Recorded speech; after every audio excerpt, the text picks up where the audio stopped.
Berarti kesimpulannya kalau pilihan siap atau tidak siap, Subang siap nggak?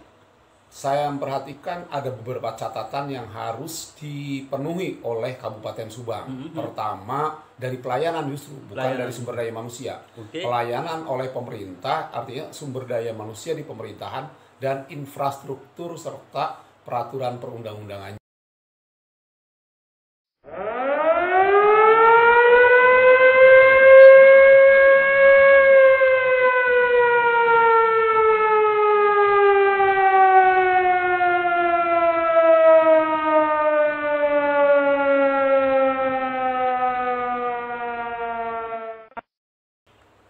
Baik, assalamualaikum warahmatullahi wabarakatuh. Aduh, Pret.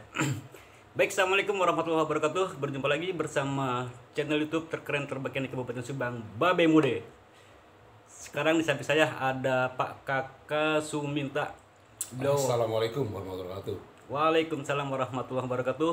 Buat kawan-kawan yang belum mengenal betul beliau siapa, beliau adalah wartawan senior. Beliau juga sebagai pengamat politik di KIVB. Dan beliau juga adalah tokoh masyarakat Kabupaten Subang. Hari ini saya mau coba merespon dari semangatnya Bupati Subang Haji Ruhimat tentang lepas landas menuju kawasan industri Kabupaten Subang. Nah, sebagai pengamat nanti saya ngobrol-ngobrol sama beliau.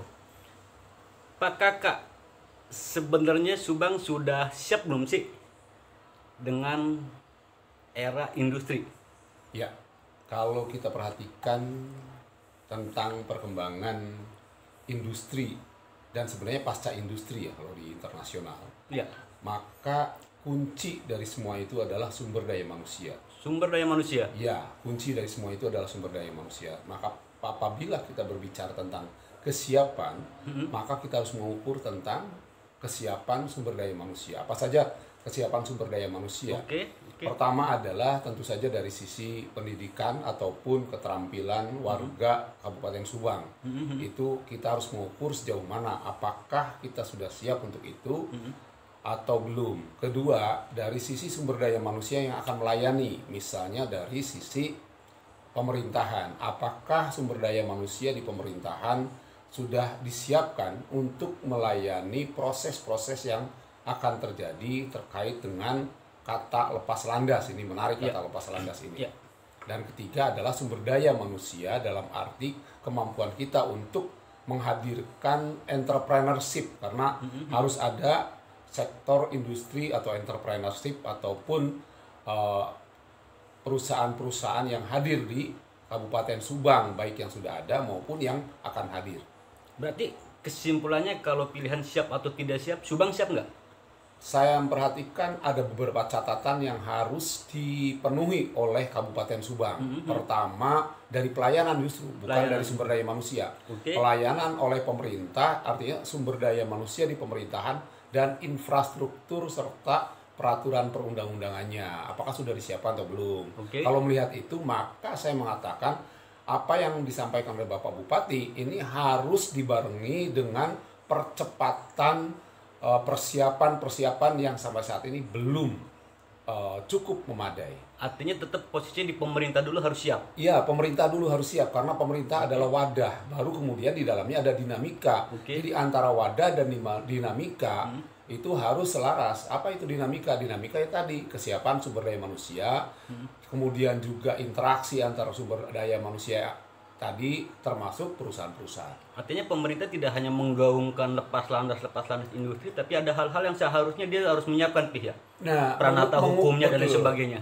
Mengukur, kemudian mempersiapkan, dan apa yang ingin dicapai jelas dulu. Apa yang maksud dengan lepas landas ini harus jelas dulu, artinya nanti diterjemahkan oleh birokrasi di Kabupaten Subang, di seluruh sektor lembaga-lembaga di Kabupaten Subang diterjemahkan. Karena kalau lepas landas itu bidang apa saja, misalnya apakah kalau di industri berarti di dalamnya ada tentang urusan perindustrian dan perdagangan. Kemudian di dalamnya ada sumber daya manusia seperti Disnaker. Kemudian lembaga-lembaga lain dari sisi perencanaannya apakah juga sudah disiapkan.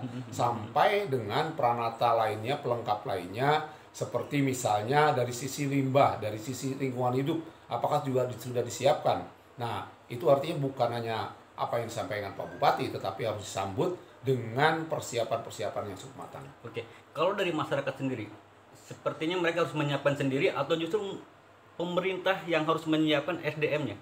Ya, masyarakat itu pertama dari sisi kesiapan SDM. Saat ini existingnya seperti apa.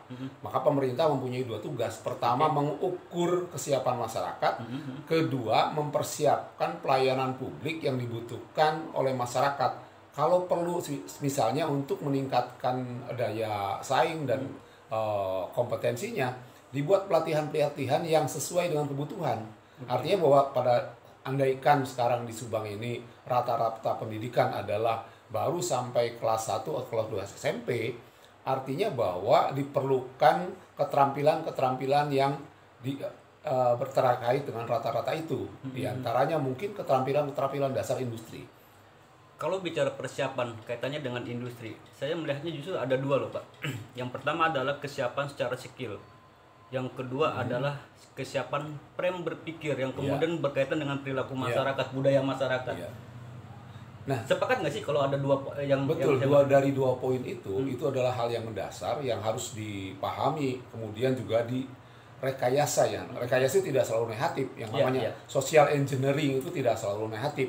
Dengan memperhatikan perkembangan, misalnya saat ini perkembangan industrinya itu sudah menuju 4.0, artinya industri 4.0 itu bertumpu kepada informasi dan teknologi. Nah, industrialisasi yang terjadi di Subang ini jangan terjebak kemudian kita mengundang sunset industry. Apa sunset industry? Garment itu udah jenuh, artinya bukan garment, harus mulai teknologi menengah dan atas.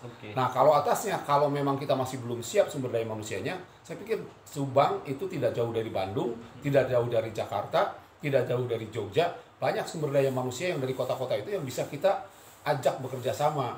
Misalnya dengan kampus-kampus yang ada, dengan UNSUB, dengan STIE Sutatmaja, dengan STIE yang ada di Pamanukan misalnya. Nah, bagaimana kita kolaborasikan itu dari dua unsur tadi sehingga terjadi sinkronisasi dan elaborasi yang semakin saling makin perkuat masing-masing kekuatan yang sudah ada.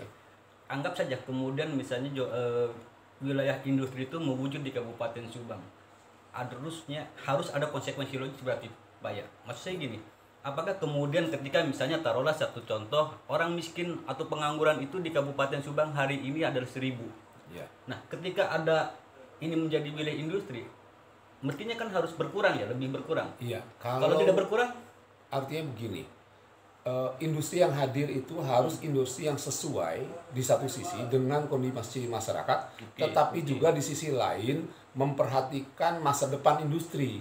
Seperti tadi saya katakan, industri 4.0 itu adalah industri yang berbasis dengan telekomunikasi, artinya industri yang datang itu harus kelas minimal menengah, teknologi menengah.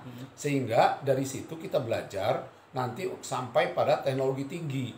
Nah, prosesnya itu gradual. Mungkin kalau saya perhatikan tidak cukup hanya 2-3 tahun, bisa 10 tahun atau lebih dari sisi jangka waktu, tetapi semuanya terencana. Yang menjadi masalah ini kan apakah perencanaan ini juga melihat perencanaan-perencanaan yang sudah ada, misalnya agroindustri, kemudian agrobisnis itu dirancang sejak tahun 2002 atau sebelumnya. Artinya bahwa kalau kita lihat sudah 20 tahun yang lalu kita sudah mencanangkan existingnya di mana sekarang saat ini, apa yang kita capai.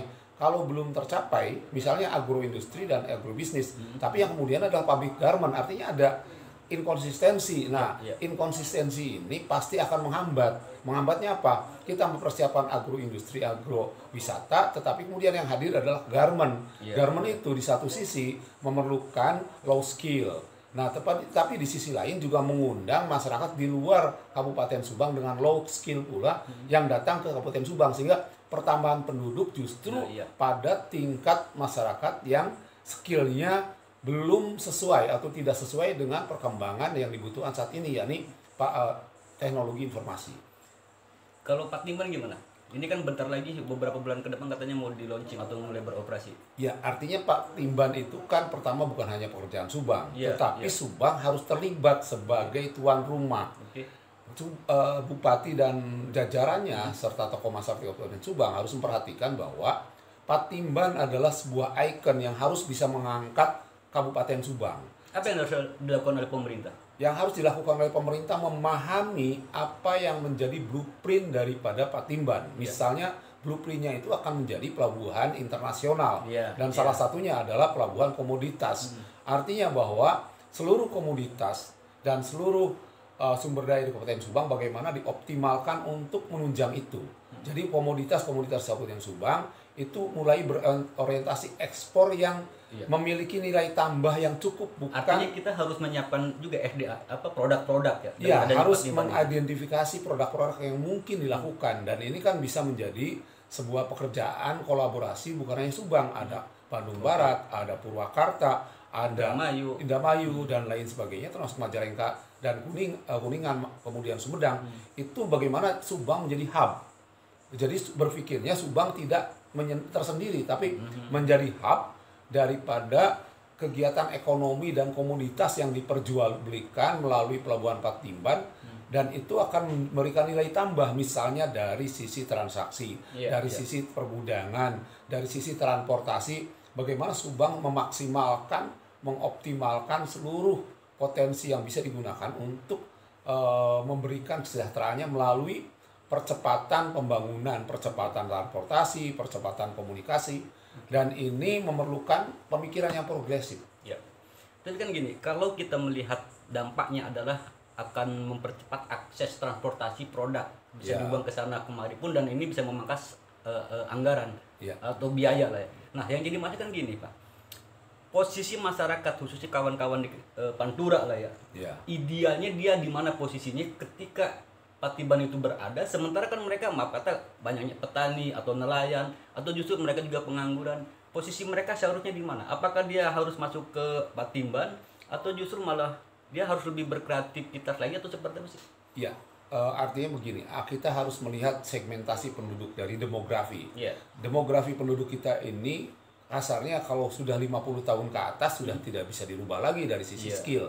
Tetapi yang 40 tahun ke bawah itu sudah masih bisa kita buat rekayasa secara engineering terkait dengan skill dan kemampuan saudara-saudara kita di Pantura misalnya. Tetapi sebenarnya tidak terbatas di Pantura, seluruh daerah di Kabupaten Subang. Tetapi karena berada di Pantura maka untuk membangun percepatan itu diperlukan konsentrasi di Pantura. Dengan segmentasi usia itu maka yang harus dilakukan adalah pemerintah memfasilitasi untuk yang tidak berubah. Itu dengan cara memfasilitasi agar mereka misalnya meningkatkan nilai tambah komoditas nanas menjadi nanas yang bisa dibawa kemana-mana menjadi souvenir dan sebagainya. Kemudian padi juga tetap kita memerlukan lumbung padi tetapi juga dengan rasio yang maksimal sehingga pemerintah mendorong intensifikasi tanaman padi. Caranya adalah meningkatkan kualitas dan tonase pendapatan dan kemudian mempercepat laju beras pergeseran beras dari Subang keluar Subang, dari daerah lain ke daerah lain melalui Subang. Misalnya kita mempunyai pasar induk di Jakarta, di Cipinang, maka komoditas beras itu bukan hanya kita datangkan dari Subang, tetapi dari luar pulau pun kemudian bisa saja pergudangannya ada di Subang dengan transportasi misalnya sampai sekarang sudah bisa dari Subang ada 2 pintu, kalau bisa 3 pintu tol, maka dari 3 pintu tol ini bisa cepat ke Cipinang dalam waktu hanya 1,5 jam sampai Cipinang dan sebaliknya dari Cipinang ke Kabupaten Subang itu 1,5 jam.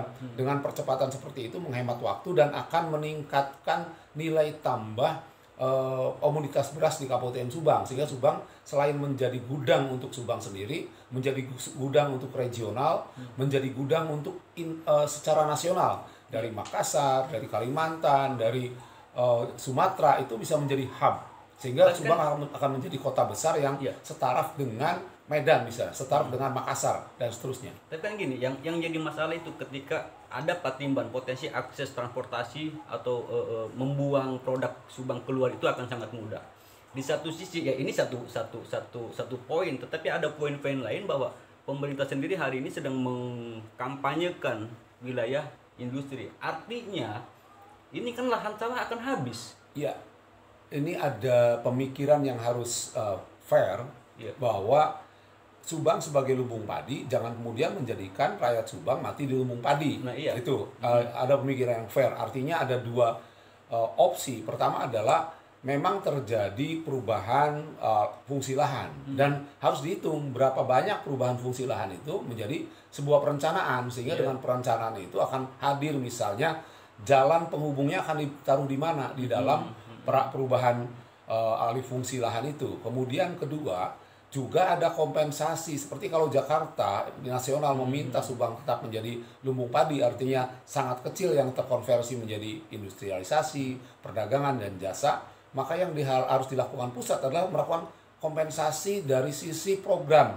Apakah anggaran untuk intensifikasi kepada teman-teman petani ditingkatkan, atau pasca produksinya yang kita tingkatkan, memberikan misalnya untuk petani-petani itu beralih dari petani yang sebelumnya hanya produksi, kemudian petani yang juga bisa menyimpan dalam bentuk misalnya resi gudang. Nah, ada gudang-gudang pemerintah yang kemudian diberikan kepada kelompok-kelompok tani secara kolektif, sehingga dari sisi harga kelompok tani tidak terlalu berat, dari sisi pengendalian kelompok petani ini mampu untuk menjadi manajer. Jadi dari situ akan terjadi perubahan perilaku dan kemampuan dari petani produksi menjadi petani yang mampu untuk mengendalikan komoditas. Itu kan satu tingkatan tersendiri dalam hal kemampuan petani berubah dari petani produsen menjadi petani yang mampu untuk mengendalikan komoditas tani, termasuk beras diantaranya. Kalau ada industri, bupati harus bisa menjamin nggak bahwa Subang itu tetap menjadi identitas Subang itu sebagai identitas fundament Subang itu sebagai lahan pertanian harus tetap ada, atau justru malah petani ini harus pindah profesi?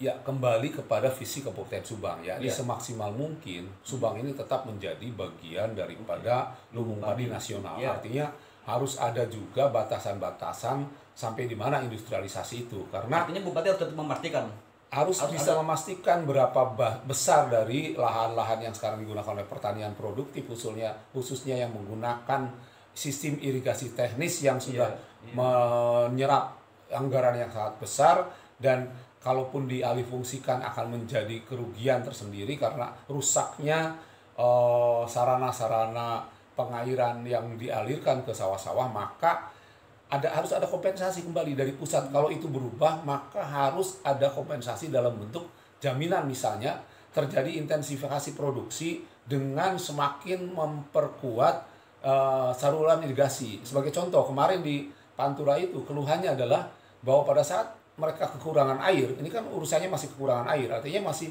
belum terfasilitasinya kebutuhan air untuk minimal melakukan 2 kali panen. Sehingga untuk daerah rawa desa itu baru 1 kali panen, dan mereka masih berebut air. Pada hari ini ada sebagian yang panen, ada sebagian besar yang tidak panen karena masalah air. Artinya dalam hal dasar pengairan saja kita keteter. Nah, ini kan harus menjadi kesadaran kita dan Pak Bupati dengan jajarannya bahwa urusan kebutuhan air saja kita keteter. Sebelum kita mengubah lebih jauh, sebaiknya ini dibereskan dulu, karena daerah rawa desa misalnya, kemudian daerah Binong, tidak semuanya akan menjadi industrialisasi. Karena di situ ada daerah-daerah yang memang kalau dibuat industri pun tidak terlalu efisien di dalam hal transportasi dan akses terhadap komoditas yang diproduksi. Kalau boleh berandai-andai, misalnya Subang betul-betul menjadi wisata industri. Ini dengan potensi-potensi yang selama ini ada itu, sebenarnya industri ini akan memperkuat potensi yang ada di Subang, justru akan menggerus potensi yang ada di Subang. Ya. Melihatnya seperti apa? Jadi kuncinya adalah kolaborasi. Kolaborasi dalam arti pemerintah mempunyai data yang tepat. Jadi semuanya evidence based. Dalam membangun, dalam merencanakan, kemudian akan merencanakan kembali melalui evaluasi, maka evaluasi itu harus evidence based. Saat ini existing kita dalam hal industri pariwisata misalnya, dalam kondisi apa, di mana saja yang menjadi daya tarik. Karena kan kalau bicara daya tarik, maka di Indonesia misalnya, Subang dikenal sariaternya, Subang dikenal dengan tangkuban perahunya, Subang dikenal dengan agrowisata dalam bentuk mereka datang ke daerah-daerah pegunungan dan laut. Nah, bagaimana mengkolaborasikan potensi yang sudah ada, sumber daya yang sudah ada dengan rencana ke depan. Misalnya, kalau di Tangkuban Perahu dan Ciater itu sudah dikenal, maka bagaimana areal di sekitar dan di antaranya menjadi tujuan wisata, dan orang itu bukan hanya berwisata tetapi juga membelanjakan uangnya, dan bukan hanya orang Indonesia. Bagaimana mempersiapkan sumber daya manusia yang mampu untuk menjadi guide misalnya, memberikan penjelasan-penjelasan, bagaimana mempersiapkan media yang mungkin minimal bilingual, sehingga media-media ini bukan hanya berbicara dengan bahasa Indonesia, tetapi juga dibarengi dengan promosi-promosi dengan bahasa yang dipahami oleh secara internasional, minimal bahasa Inggris. Nah, dengan demikian maka agrowisata ini bisa menarik agrowisata nostalgia. Saya berpikir akan sangat menarik misalnya kalau orang-orang dari Jerman, Inggris, Belanda yang pernah punya sejarah terkait dengan nenek moyangnya di sini atau buyut-buyutnya di sini, kemudian mereka bernostalgia di ex pabrik teh misalnya ditambahkan atau di Kasomalang yang selama ini sudah tidak dipakai, kemudian kita gunakan menjadi hotel yang sangat akrab, sehingga di situ kalau mereka melihat, oh ini ada foto dari neneknya, Mr. Hoffman, kemudian di situ ada PNTN, Pemanukan Nancy Assemblend, ada Tuan Morris, ada Tuan Faber. Nah, mereka datang itu dengan nostalgia, tentu saja mereka sebagian besar sudah berada di industri-industri yang berbeda. Datang ke Subang dengan berwisata, besok lusa mereka datang ke Subang dengan teknologi dan inovasi yang kemudian mendorong masyarakat Subang lebih maju dalam teknologi dan industri pariwisata. Artinya ini harus ditangkap menjadi sebuah peluang, Pia. Iya, harus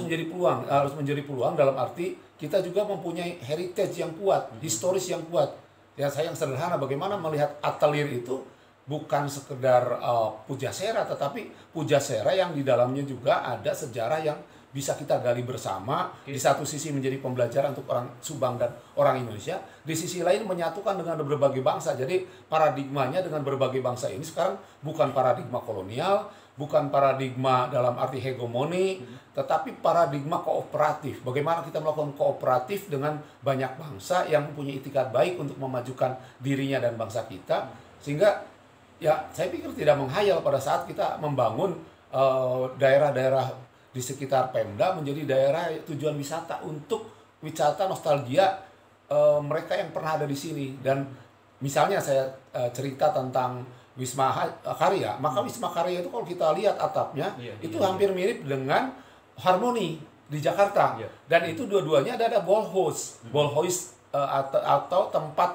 bola sodok. Nah, nostalgia ini bukan sekadar museumnya, tetapi juga sejarah yang kita angkat. Artinya banyak orang Batavia di zaman lalu, di abad 19, abad 18, yang datang ke Subang, itu bukan hanya berbisnis, mereka juga pelesiran gitu kan. Dan segitiga Jakarta, Subang, Bandung, itu sudah dikenal sejak lama, bukan sekarang saja. Jadi bagaimana membangun kembali segitiga Jakarta, Bandung, Subang, yang merupakan waktu itu ada dua. Pertama adalah industri perkebunan, kedua adalah wisata perkebunan atau wisata alam. Dan kita bangun kembali gitu. Kalau kembalinya kemudian nanti adalah bicara regulasi di pemerintah. Regulasi secara cermat, secara cerdas, sehingga akhirnya kemudian menguntungkan ke masyarakat. Pertanyaan saya untuk yang terakhir kalinya. Pemerintah sudah mengarah ke sana belum sih? Saya baru melihat dalam bentuk semangat. Belum dalam bentuk implementasi. Karena dari sisi implementasi saat ini kita mendapat keluhan dari mereka yang ingin melakukan pembangunan industri maupun non industri di Kabupaten Subang masih mendapatkan hambatan-hambatan birokratis. Jadi bukan pada teknis regulasi dan hukum formal ataupun peraturan perundang-undangan, tetapi lebih kepada hambatan birokratis. Nah, ini harus menjadi PR untuk bupati dan jajarannya untuk memangkas birokrasinya. Tetapi tanpa melanggar hukum. Kalau saya melihat dari sisi peraturan perundang-undangan cukup. 5 tahun ke depan Subang bakal berubah, bro. Industrialisasi sudah di depan mata. Siap nggak siap, mau nggak mau, industri akan hadir di Subang. Subang akan melejit perkembangannya. Pilihannya ada di kita. Mau dianggap ini menjadi sebuah peluang, tantangan, atau justru kita malah apatis. Siapapun yang apatis akan tergilas oleh zaman. Apapun kondisinya, tetap semangat, dan Assalamualaikum warahmatullahi wabarakatuh. Waalaikumsalam warahmatullahi wabarakatuh.